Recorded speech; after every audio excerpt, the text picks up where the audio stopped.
Hi hello ಎಲ್ರಿಗೂ ನಮಸ್ಕಾರ. Welcome back to my new vlog. ನೀವು ನೋಡ್ತಾ ಇದ್ದೀರಾ ಮಂಜುಳಾ ಅಮಿತ್ ಕನ್ನಡ ವ್ಲಾಗ್ಸ್. ನಾನು ನಿಮ್ಮ ಪ್ರೀತಿಯ ಮಂಜುಳಾ.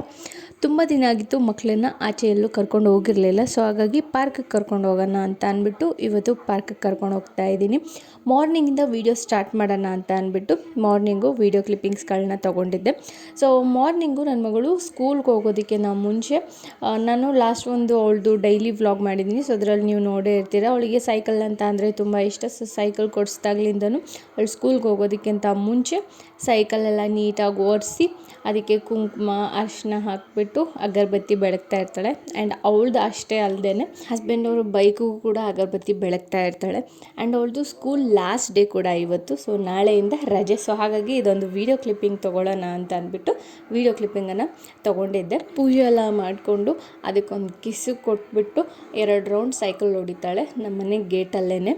ಸೊ ಆಮೇಲೆ ತಿಂಡಿ ಎಲ್ಲ ಮಾಡ್ಕೊಂಡು ರೆಡಿ ಆಗಿಬಿಟ್ಟು 8:30 ಅನ್ನೋಷ್ಟರಲ್ಲಿ ಸ್ಕೂಲಿಗೆ ಹೊರಡೋದಕ್ಕೆ ರೆಡಿ ಆಗ್ತಾಳೆ. ಸೊ ಇದೆಲ್ಲ ಅದಕ್ಕಿಂತ ಮುಂಚೆನೇ ತೊಗೊಂಡಿರೋ ವೀಡಿಯೋ ಕ್ಲಿಪ್ಪಿಂಗ್ಸ್ ಎಲ್ಲ 8:30ಗಿಂತ ಮುಂಚೆ.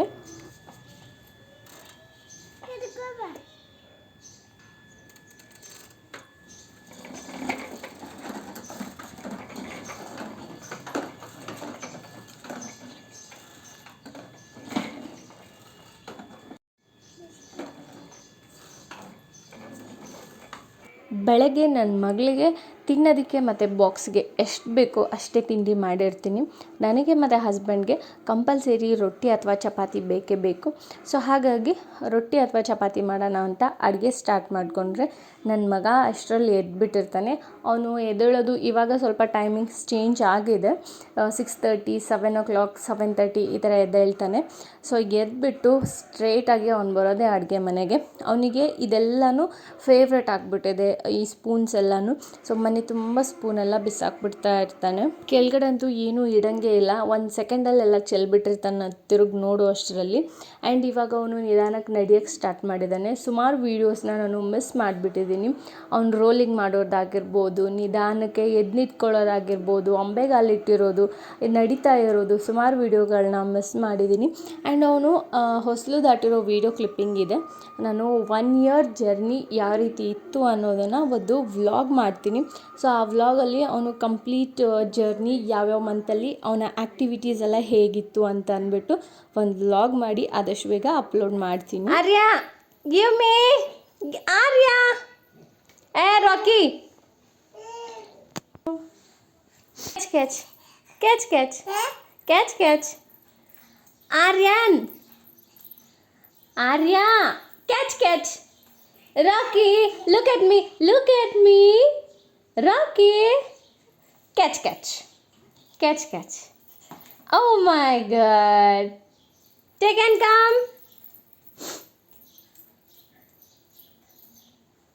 come back.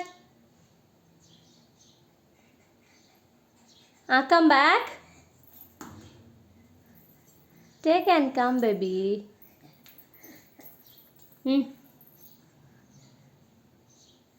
Give me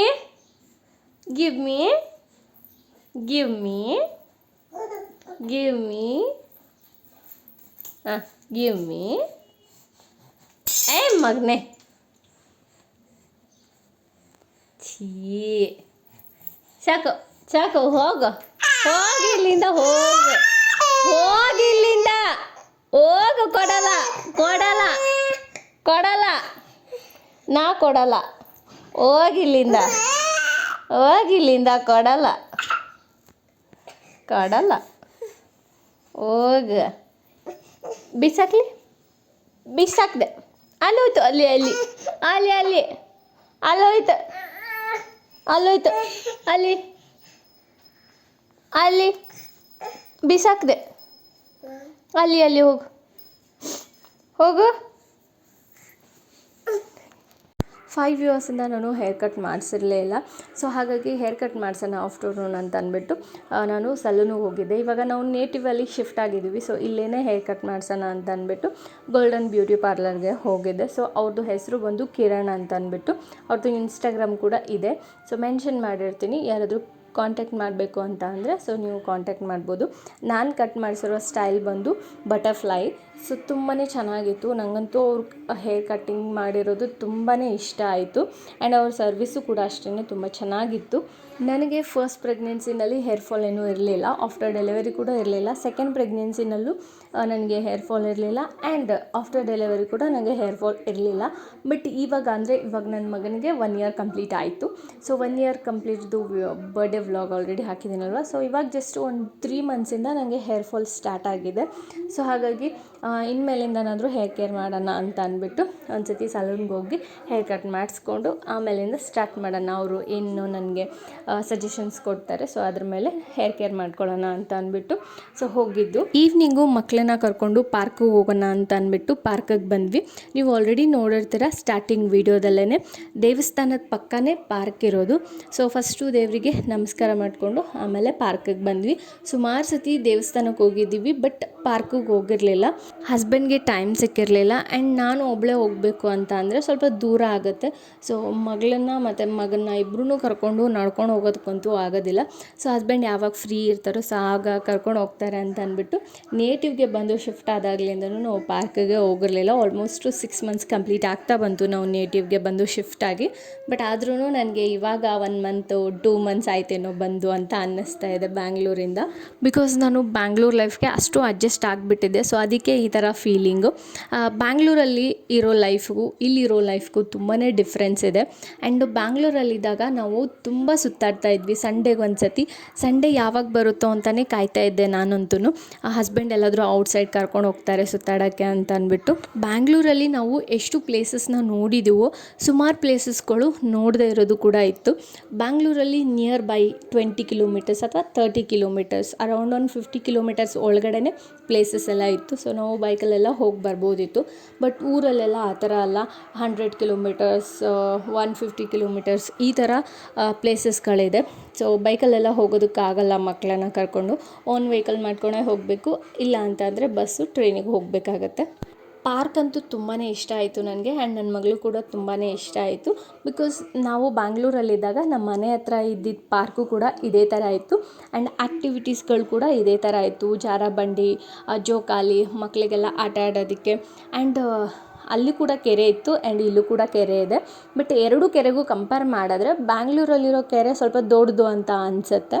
ನಾವು ಬ್ಯಾಂಗ್ಳೂರಲ್ಲಿದ್ದಾಗಲೇ ಈ ಪಾರ್ಕೆಲ್ಲ ರೆಡಿ ಆಗ್ತಾ ಇದೆ ಅಂತ ಹೇಳ್ತಾಯಿದ್ರು. ಸೊ ಇವಾಗ 1 ಇಯರ್ ಕಂಪ್ಲೀಟ್ ಆಗ್ತಾ ಬಂತು. ಈ ಪಾರ್ಕ್ದು ಸ್ಪೆಷಾಲಿಟಿ ಏನು ಅಂತ ಅಂದರೆ, ನಾವು ಸ್ಟಾರ್ಟಿಂಗಲ್ಲಿ ಎಂಟರ್ ಆಗ್ತೀವಿ ಪಾರ್ಕಿಗೆ. ಸೊ ಅದ್ರ ಪಕ್ಕದಲ್ಲೇ ಒಂದು ಲೈಬ್ರರಿ ಇದೆ, ಆ್ಯಂಡ್ ಕುಡಿಯೋದಕ್ಕೆ ನೀರು ಫೆಸಿಲಿಟಿ ಕೂಡ ಇದೆ. ಆ್ಯಂಡ್ ಕೆರೆಯಲ್ಲಿ ನೀರಿಲ್ಲ ಇವಾಗ ಸದ್ಯಕ್ಕೆ. ಮಕ್ಕಳಿಗೆ ಅಷ್ಟೇ ಅಲ್ಲದೆ ಪೇರೆಂಟ್ಸ್ಗೆ ಅಥವಾ ಅಜ್ಜಿ ತಾತ ಮಕ್ಕಳನ್ನ ನಾವು ಯಾರಾದರೂ ಕರ್ಕೊಂಡು ಹೋಗಿರ್ತೀವಲ್ಲ, ಸೊ ನಮಗೆ ಎಕ್ಸಸೈಸ್ ಮಾಡೋದಕ್ಕೆ ಅಂತ ಅಂದ್ಬಿಟ್ಟು ಸಪ್ರೇಟಾಗಿ ಎಕ್ವಿಪ್ಮೆಂಟ್ಸ್ಗಳಿದೆ. ಸೊ ನೆಕ್ಸ್ಟ್ ಟೈಮ್ ಯಾವಾಗಲಾದರೂ ಹೋದರೆ ಸೊ ಆ ಒಂದು ವೀಡಿಯೋ ಕ್ಲಿಪ್ಪಿಂಗ್ಸ್ನ ತೊಗೊತೀನಿ. ಸೊ ಅದು ಸಪ್ರೇಟಾಗಿರೋದ್ರಿಂದ ಜಸ್ಟ್ ಔಟ್ಸೈಡಿಂದ ನೋಡಿದ್ದು ಅಷ್ಟೇ. ನಾವು ಅಲ್ಲಿ ಹೋಗಲಿಲ್ಲ, ಬರೀ ಮಗಳನ್ನ ಮತ್ತು ಮಗನ್ನ ಅಷ್ಟೇ ಆಟ ಆಡಿಸ್ಕೊಂಡು ಬಂದ್ವಿ. ನಾವು ಬ್ಯಾಂಗ್ಳೂರಿಂದ ಊರಿಗೆ ಬಂದಾಗ್ಲಿಂದಲೂ ನನ್ನ ಮಗಳು ಪಾರ್ಕಿಗೆ ಕರ್ಕೊಂಡು ಹೋಗು ಮಮ್ಮಿ, ಪಾರ್ಕಿಗೆ ಕರ್ಕೊಂಡು ಹೋಗು ಮಮ್ಮಿ ಅಂತ ತುಂಬಾ ಕೇಳ್ತಾ ಇದ್ಲು. ಅವ್ರ ಫ್ರೆಂಡ್ಸ್ ಎಲ್ಲ ಹೋಗ್ತಾ ಇರ್ತಾರೆ, ಸೊ ಹಾಗಾಗಿ ಅವರನ್ನು ನೋಡ್ಬಿಟ್ಟು ಕೇಳ್ತಾ ಇದ್ಲು. ಹಸ್ಬೆಂಡ್ಗೆ ಟೈಮ್ ಸಿಕ್ಕಿರಲಿಲ್ಲ ಹೋಗೋದಕ್ಕೆ. ನಾನು ಮಕ್ಕಳನ್ನ ಕರ್ಕೊಂಡು ಪಾರ್ಕಿಗೆ ಹೋಗಬೇಕು ಅಂತ ಅಂದರೆ ನನ್ನ ಮಗಳು ಸ್ವಲ್ಪ ದೂರ ಅಷ್ಟೇ ನಡೆಯೋದು. ಆಮೇಲೆ ಎತ್ಕೊ ಮಮ್ಮಿ ಅಂತ ಇರ್ತಾಳೆ. ಆ್ಯಂಡ್ ನನ್ನ ಮಗನಿಗಂತೂ ನಡೆಯೋಕ್ಕೆ ಬರೋಲ್ಲ, ಅವನನ್ನು ಎತ್ಕೊಂಡೇ ಹೋಗಬೇಕು. ಸೊ ಇವಾಗ ಇಬ್ಬರೂ ಎತ್ಕೊಂಡು ಹೋಗಬೇಕು ಅಂತಂದರೆ ಆಗೋದೇ ಇಲ್ಲ ಅದು. ಸೊ ಯಾರ ಜೊತೆಗಾದರೂ ಕಳಿಸ್ಬೇಕು ಅಂತ ಅಂದರೆ ರೋಡೆಲ್ಲ ಕ್ರಾಸ್ ಮಾಡಬೇಕಾಗತ್ತೆ. ಸೊ ಮಕ್ಕಳು ಯಾರ ಮಾತನ್ನು ಕೇಳೋದೇ ಇಲ್ಲ. ಸೊ ಹಾಗಾಗಿ ಸ್ವಲ್ಪ ಭಯನೇ ನನಗೆ ಯಾರ ಜೊತೆನಾದರೂ ಕಳಿಸ್ಬೇಕು ಅಂತ ಅಂದರೆ. ಫೈನಲಿ ಊರಿಗೆ ಬಂದು 6 ಮಂತ್ಸ್ ಕಂಪ್ಲೀಟ್ ಆದಮೇಲೆ ನಾವು ಪಾರ್ಕಿಗೆ ಹೋದ್ವಿ. ಆ್ಯಂಡ್ ನನ್ನ ಮಗಳಂತೂ ಸಖತ್ ಖುಷಿಯಾಗಿದ್ಲು. ವೀಡಿಯೋಸಲ್ಲೆಲ್ಲ ನೀವು ನೋಡೇ ಇರ್ತೀರ, ಅವಳು ಸಖತ್ ಖುಷಿಯಾಗಿರೋದು. ಆ್ಯಂಡ್ ನನ್ನ ಮಗನ್ನ ಜೋಕಾಲಿನಲ್ಲಿ ಕೂರಿಸ್ದಾಗ್ಲಂತೂ ಅವನಿಗೂ ಸಖತ್ ಖುಷಿ ಆಗಿಬಿಟ್ಟಿತ್ತು. ಸೊ ಅವನಂತೂ ನಗ್ತಾನೇ ಇದ್ದ.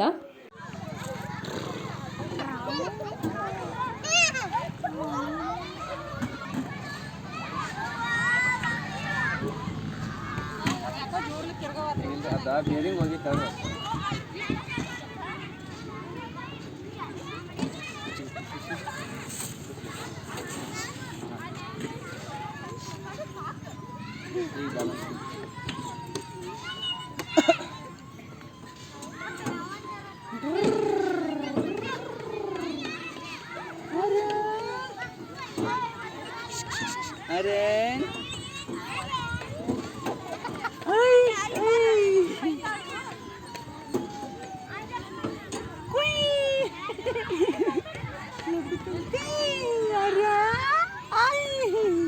ವಿಡಿಯೋ ಲೆಂತಿ ಆಗುತ್ತೆ ಅಂತ ಇಂಟ್ರೊಡಕ್ಷನ್ನು ಮತ್ತು ಎಂಡಿಂಗ್ ವೀಡಿಯೋನ ನಾನು ಮಾಡಿರಲಿಲ್ಲ. ಹೋಪ್ ಎಲ್ರಿಗೂ ಈ ವಿಡಿಯೋ ಇಷ್ಟ ಆಗಿದೆ ಅಂತ ಅಂದ್ಕೊಳ್ತೀನಿ. ಸೊ ನೋಡಿದ್ರಿ ಅಲ್ವಾ ನಮ್ಮ ಊರಲ್ಲಿರೋ ಪಾರ್ಕ್ ಹೇಗಿದೆ ಅಂತ ಅಂದ್ಬಿಟ್ಟು. ಸೊ ನನ್ನ ಇಬ್ಬರು ಮಕ್ಕಳು ಎಷ್ಟು ಎಂಜಾಯ್ ಮಾಡಿದ್ದಾರೆ ಅಂತ.